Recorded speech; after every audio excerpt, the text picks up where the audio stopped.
The Fed15 podcast is presented by Serving Those Who Serve, a financial planning practice serving federal government employees and retirees all over the country. This podcast is for informational purposes only and is not intended to be taken as financial advice. All listeners should consult their personal advisors before taking any action. The opinions expressed by our hosts are their own and do not reflect the views, policies, or position of either Raymond James or Serving Those Who Serve.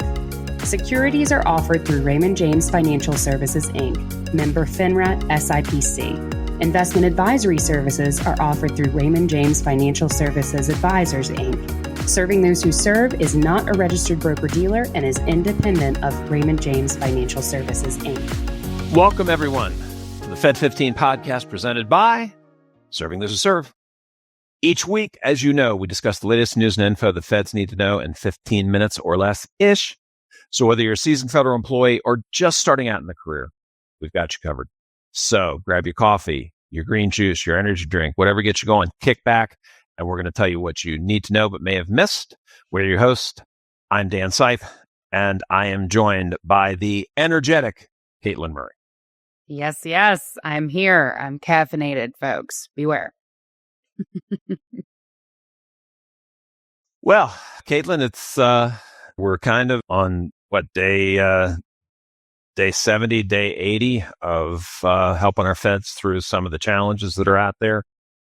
Folks, if you're not a regular for our website, get over there. We are pumping out relevant content, by the minute. We are here with you every step of the way. Again, those of you regular know this will be my fourth riff. They're never good. They're never fun, but there are best practices that you can follow to make sure that you come out of it as well as you can. And that's what we are all about here. And that's what we're going to continue to do. However, we also recognize that not everybody's going to be riffed. It may seem that way, but not everybody's going to be riffed. And there are going to be some new rules and regs for the folks who continue their federal career. And we encourage you to still consider your federal service to be important.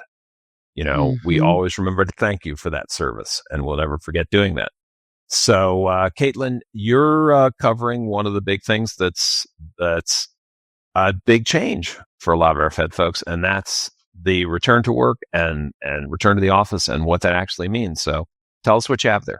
Yeah, absolutely. I mean, obviously, RIFs, as Dan, you correctly pointed out, they are a major issue right now for feds, but even the feds who aren't being riffed are going through significant changes, mostly with this whole return to the office mandate. As we all know, day one of the current administration, agencies were directed to end remote work arrangements and start working on a plan to require full-time in-office attendance. For many of our feds, this is a big change, as many departments were looking into remote work or at least flexible work long before COVID as part of kind of managing the traffic in the DC metro area and kind of congested areas. The Department of Government Efficiency, DOGE, is of course leading that push, citing taxpayer savings and operational consolidation as the reason for the energy around those policies. Obviously, this is a big shift and changes is not fun. Looking at this from a financial perspective, there are certain commuting costs that go along with in-office work. Driving-related expenses, including gas, tolls, huge in the DMV area. Those Greenway tolls are brutal. I know, I used to live in Loudoun County. I get it. Maintenance on cars, parking. Parking could be in the DC area up to $20 a day. If you try to kind of be a little bit more green energy about it, public transit costs are also very expensive. They can exceed $10 a day, especially in our metropolitan areas, which, $10 a day might not feel like much. Over the course of a month, that's $200. So some agencies do offer transit benefits, but that little stipend that you get may not fully offset those expenses, so you'll need to plan for those. There are some cost reduction strategies that we've already heard very clever feds trying to put into place: carpooling, exploring some telework flexibility in the areas where that is possible. Now, since telework and remote work has very much been a presence for a number of years now.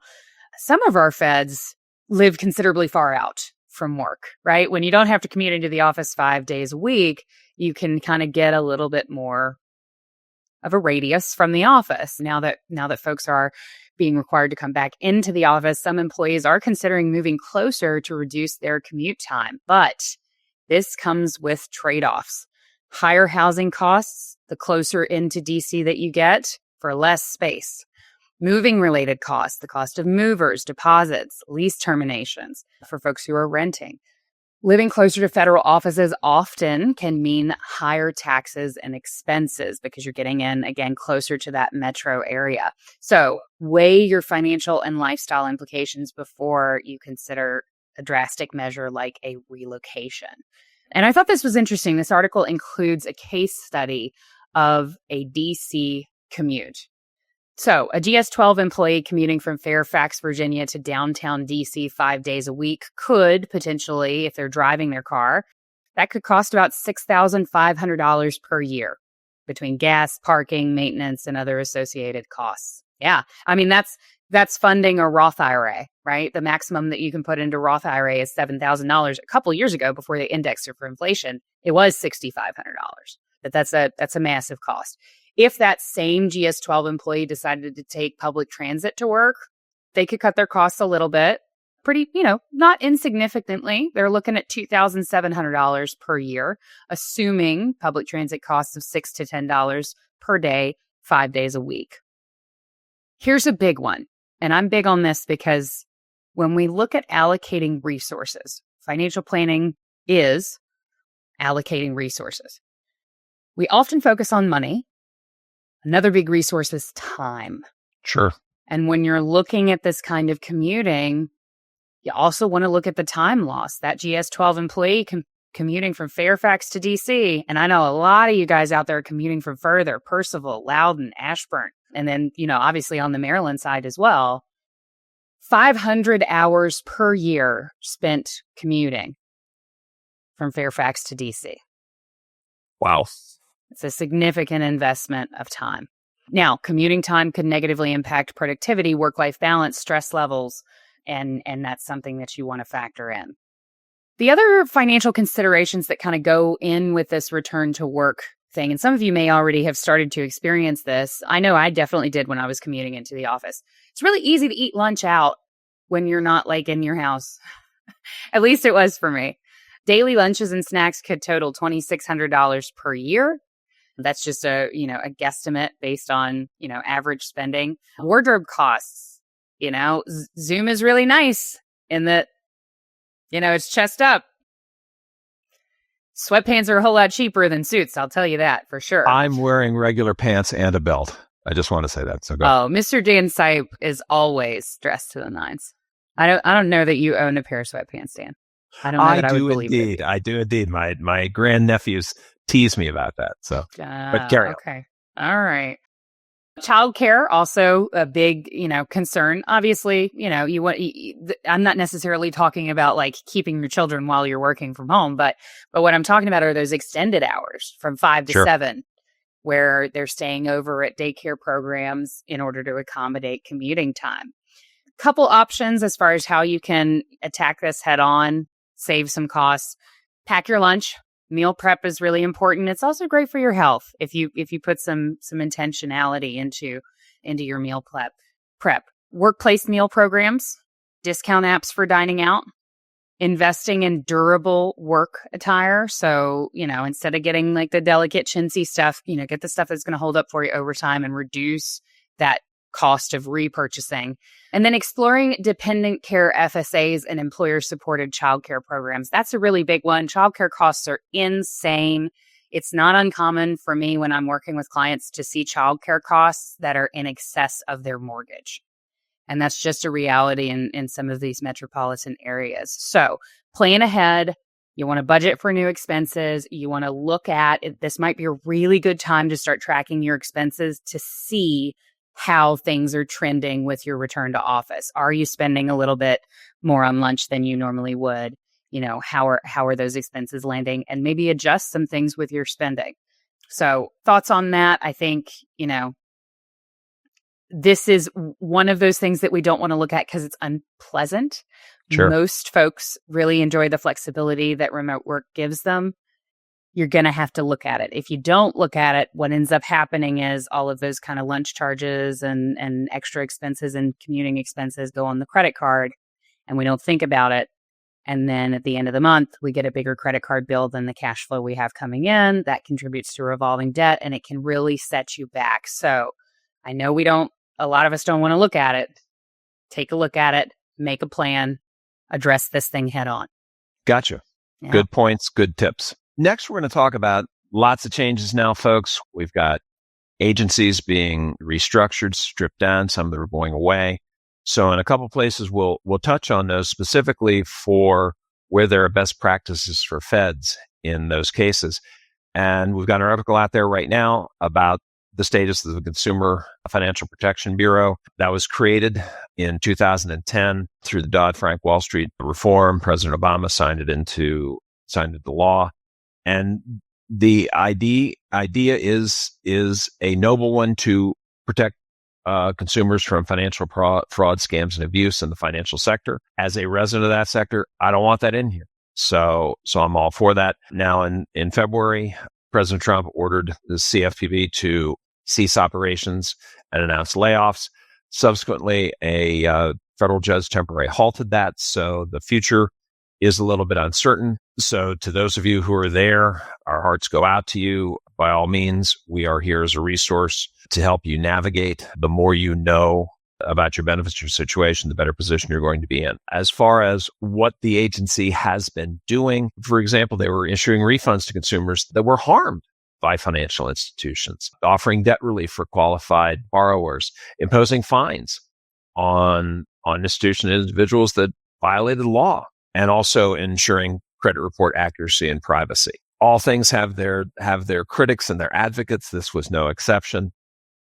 It's definitely going to have some impacts. We need to see how it shakes out. I can tell you my industry is pretty regulated, so I can't imagine that we're going to be told anything goes. I think we're probably going to see other organizations take up some of these duties. So, but a couple of things for you, the Fed as an individual, to make sure that you're looking after yourself. Good financial hygiene. Keep track of your credit card charges and your bank account activity. Set aside some time every month to review those things. Adjust the transaction limits on your accounts. You can do that. Freeze your credit files if you're concerned to prevent unauthorized access. Transfer money from banking apps directly to bank accounts, for example. For preventing fraud, have a strong password. OG has even jumped on the board and come up with passwords that I can't possibly remember, so I store them someplace because they're so long and so hard. Watch out. I think everybody's been warned and cautioned on this, but they still come up. They drill us here at the firm. Unsolicited financial emails, text messages, phone calls. Don't click links. Just don't click links. OG has his own methodology. If there's a link that I'm curious about, I go out into Google, research the company, find a way in there. Now maybe I do miss out on a free car when I do that. But set up fraud alerts on those credit files and credit cards, bank accounts, things like that. Protect your personal information. Okay. Mm-hmm. Avoid sharing all the sensitive stuff out there. And above all, remain calm amid the confusion. Potential shutdown of CFPB is concerning. It may lead to a reduction in some protections. Federal employees should take proactive steps to safeguard their finances. And, part and parcel of that is making sure that what you're doing is accomplishing what you want it to do for your life goals, and seek the help of a CFP to do that. If you're looking for one that knows about federal benefits, we're a pretty good stop. Hit us up at Serving Those Who Serve. We will help you any way we can.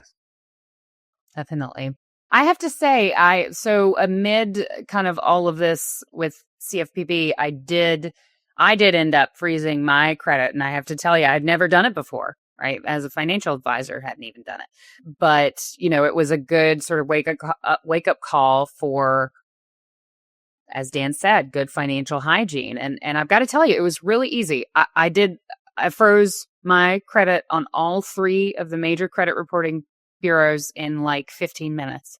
So, and really honestly, unless you're looking to use your credit, right? Unless you're trying to get approved for a loan or you're trying to get approved for a credit card, there's really no reason for you to have it open. So you want to make sure that you're being intentional with that. I know a lot of folks, they're worried that, oh, well, if I freeze my credit, can I use my credit card? Absolutely. You can still use your existing lines of credit. It just means nobody can open any new lines of credit in your name. So having it frozen prevents, having to find out you've got some kind of crazy account that, isn't you. Absolutely. That you've then got to deal with. So highly recommend looking into that. It is not as headache inducing as you might think. Well, that is all the time that we have for today's episode, folks, but we will be back next week to bring you all the latest updates that you need to make informed decisions about your career and financial well-being as a Fed. And please, please, please hit that subscribe button to go along with this podcast, whether you're on YouTube or Spotify, so you never miss an episode. That's for you. Now, I need to ask your help with the mission, okay? When you do that, that enhances how YouTube treats us in the algorithm to show us to more Feds. So if you feel this is helpful, just by hitting that simple subscribe button, we're not going to bug you. We're not going to annoy you and say, hey, there's an episode. You want to see it? You want to see it? It's not going to work that way. You know that. But you can help it become more available to friends and colleagues. And also, please remember to share this with friends and colleagues. Absolutely. And for more information on the topics covered in today's show and more, emphasis on the more, be sure to check out our blog at blog.stwserve.com. While you're there, you can subscribe to our newsletter, The Weekly Serving, to get all the latest news for Feds delivered straight to your inbox every week.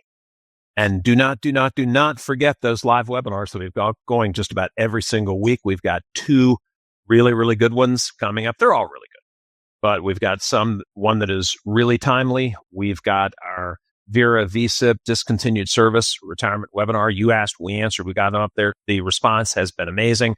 We've got one coming up on May 1st. That'll be from 2:30 till 5:30. I will be your host that day, so you'll be stuck with OG. And then on May the 14th, we have our Social Security webinar. If you are possibly looking at a Vera, a VSIP, or a DSR, decisions you make with your Social Security will be incredibly important. So that's May the 14th from 1 till 4, and that features the inimitable Katelyn Murray. I will be there, but not square. Indeed. Sign up for one, sign up for all. Tell your friends. They will thank you. Absolutely. All right. Well, that's all the roundup that we have for you folks. You know we're going to be back next week. We'll see you there. Thank you so much for listening to the Fed15. I'm Katelyn Murray. I'm Dan Sipe. And we will see you next week.